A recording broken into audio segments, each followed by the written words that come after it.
KSRTC Mysuru ವಿಭಾಗ ವತಿಯಿಂದ ಚಾಲಕರಿಗೆ ಅಪಘಾತ ವಲಯಗಳಲ್ಲಿ ವೇಗ ನಿಯಂತ್ರಿಸಿ ಸುರಕ್ಷಿತ ಚಾಲನೆ ಮಾಡುವ ಬಗ್ಗೆ ಅರಿವು ಮೂಡಿಸಲಾಯಿತು. ಕರ್ನಾಟಕ ರಾಜ್ಯದಲ್ಲಿಯೇ ಕೆಎಸ್ಆರ್ಟಿಸಿ ಮೈಸೂರು ವಿಭಾಗ ವಿನೂತನ ಕಾರ್ಯಕ್ರಮಕ್ಕೆ ಚಾಲನೆ ನೀಡಿದ್ದು, ಮೈಸೂರು ಮಡಿಕೇರಿ ರಾಷ್ಟ್ರೀಯ ಹೆದ್ದಾರಿಯಲ್ಲಿ ಹಲವೆಡೆ ಅಪಘಾತ ವಲಯಗಳನ್ನು ಗುರುತಿಸಿ ತಮ್ಮ ಸಿಬ್ಬಂದಿಗಳನ್ನು ಆ ಸ್ಥಳದಲ್ಲಿ ಕರ್ತವ್ಯಕ್ಕೆ ನಿಯೋಜಿಸಿ ಕೈಯಲ್ಲಿ ಕೆಂಪು ಸೂಚನಾ ಫಲಕ ಹಿಡಿದು ಆ ಮಾರ್ಗದಲ್ಲಿ ಸಂಚರಿಸುವ ಸಾರಿಗೆ ವಾಹನ ಚಾಲಕರಿಗೆ ವೇಗ ನಿಯಂತ್ರಣ ಮತ್ತು ಸಂಚಾರ ಸುರಕ್ಷತೆಯ ಬಗ್ಗೆ ಅರಿವು ಮೂಡಿಸಲಾಗುತ್ತಿದೆ. ಕೆಎಸ್ಆರ್ಟಿಸಿ ಮೈಸೂರು ವಿಭಾಗೀಯ ನಿಯಂತ್ರಣಾಧಿಕಾರಿಗಳಾದ ಶ್ರೀನಿವಾಸ್, ಡಿಟಿಒ ದಿನೇಶ್ ಕುಮಾರ್, ಎಎಸ್ಒ ರಘು, ಡಿಎಂಇ ಮಹೇಶ್ ರವರ ಸೂಚನೆ ಮತ್ತು ಮಾರ್ಗದರ್ಶನದ ಅನ್ವಯ ಮೈಸೂರು ವಿಭಾಗೀಯ ಸಂಚಾರ ನಿಯಂತ್ರಕರಾದ ಸಂತೋಷ್ ಎ ಸಜ್ಜನಾರ್ ಹಾಗೂ ಕಲೀಂ ಪಾಷಾ, ಪಿರಿಯಾಪಟ್ಟಣದ ಹೊರವಲಯದ ಮೈಸೂರು ಮಡಿಕೇರಿ ಮುಖ್ಯ ರಸ್ತೆಯಲ್ಲಿ ಬರುವ ತಾತನಹಳ್ಳಿ ಗೇಟ್ ಬಳಿ ಸಂಚರಿಸುವ ಸಾರಿಗೆ ವಾಹನಗಳ ಚಾಲಕರಿಗೆ ಕೆಂಪು ಪಟ್ಟಿಯ ಸೂಚನಾ ಫಲಕ ತೋರಿಸುವ ಮುಖಾಂತರ ವೇಗ ನಿಯಂತ್ರಣ ಮತ್ತು ಸಂಚಾರ ಸುರಕ್ಷತೆಯ ಅರಿವು ಮೂಡಿಸಿದರು. ಈ ಸಂದರ್ಭ ಚಾಲಕ ಅಬ್ದುಲ್ ಅಲೀಂ ಉಪಸ್ಥಿತರಿದ್ದರು.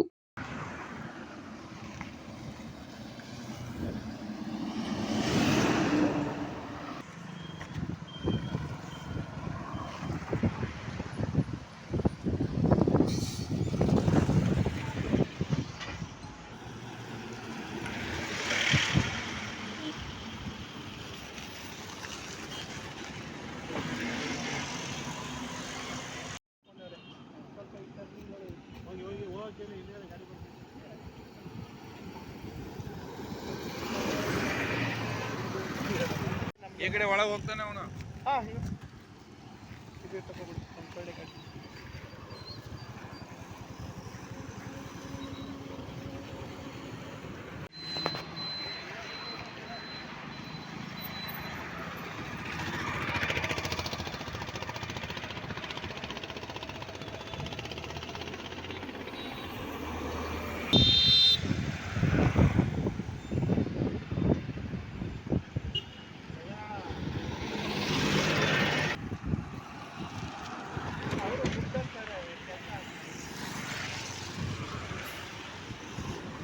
ಕೆಎಸ್ಆರ್ಟಿಸಿ ವಿಭಾಗದಿಂದ ಮೈಸೂರು ಗ್ರಾಮಾಂತರ ವಿಭಾಗದಿಂದ ಈ 4 ತಿಂಗಳಲ್ಲಿ ಅತಿಯಾಗಿ ಆಕ್ಸಿಡೆಂಟು ಅಪಘಾತ ನಡೀತಾ ಇರೋದ್ರಿಂದ ಎಲ್ಲರೂ ಸ್ವಲ್ಪ ನಿಧಾನವಾಗಿ ಚಲಿಸಿ ಅಪಘಾತಗಳನ್ನು ತಪ್ಪಿಸಿ ಸುರಕ್ಷಿತವಾಗಿ ಚಾಲನೆ ಮಾಡುವಂಥ ಅರಿವು ಮೂಡಿಸೋದಕ್ಕೋಸ್ಕರ ನಮ್ಮ ಇಲಾಖೆಯಿಂದ ಇದು ಮಾಡಿರ್ತಕ್ಕಂಥ ಒಂದು ಕರ್ತವ್ಯ. ಮೈಸೂರು ಗ್ರಾಮಾಂತರ ವಿಭಾಗದಿಂದ ವಿಭಾಗದಿಂದ ನಮ್ಮ DTO ಆದೇಶದ ಮೇರೆಗೆ ಇದನ್ನು ಎಲ್ಲ ಚಾಲಕರಿಗೂ ಅತಿ ವೇಗದಿಂದ ಅಪಘಾತವನ್ನು ತಡೆಯೋಕ್ಕೋಸ್ಕರ ಇದನ್ನು ಆಕ್ಸಿಡೆಂಟ್ ಝೋನ್ ಅಂತಂದು ಒಂದು ಪ್ಲೇಸ್ಗಳನ್ನ ತೋರಿಸಿ ಆ ಪ್ಲೇಸ್ನಲ್ಲಿ ನಮ್ಮ ಚಾಲಕನಿಗೆ ವೇಗವಾಗಿ ಹೋಗದಂತೆ ತಿಳುವಳಿಕೆಯನ್ನು ನೀಡಿ ಮುಂಜಾಗ್ರತವಾಗಿ ಯಾವುದೇ ಅಪಘಾತವಾಗದಂತೆ ನಡೆಯಲು ತಿಳಿಸಿರುತ್ತಾರೆ. ಅದರ ಪ್ರಕಾರ ನಾವುಗಳು ಎಲ್ಲ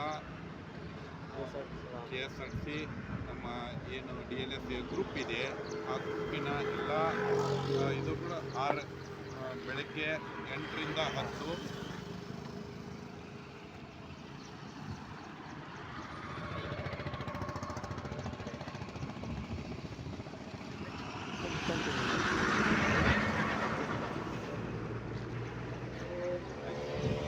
ಇದನ್ನೆಲ್ಲ ತಿಳುವಳಿಕೆ ಮೂಡಿಸುವ ಸಲುವಾಗಿ ನಮ್ಮ ವಿಭಾಗದಿಂದ ಇದು ಒಂದು ವಿನೂತನ ಕಾರ್ಯವನ್ನು ನಮ್ಮ ವಿಭಾಗದ ನಿಯಂತ್ರಣಾಧಿಕಾರಿಗಳು ಹಾಗೂ ನಮ್ಮ DTO ಸಾಹೇಬರು ಎಲ್ಲ ಸೇರಿ ಇದೊಂದು ವಿನೂತನ ಕಾರ್ಯವನ್ನು ಜಾರಿಗೊಳಿಸಿ ಅಪಘಾತ ಮುಕ್ತವಾಗಿ ಮಾಡಲು ಎಲ್ಲರಿಗೂ ಸೂಚನೆಯನ್ನು ನೀಡಿರುತ್ತಾರೆ.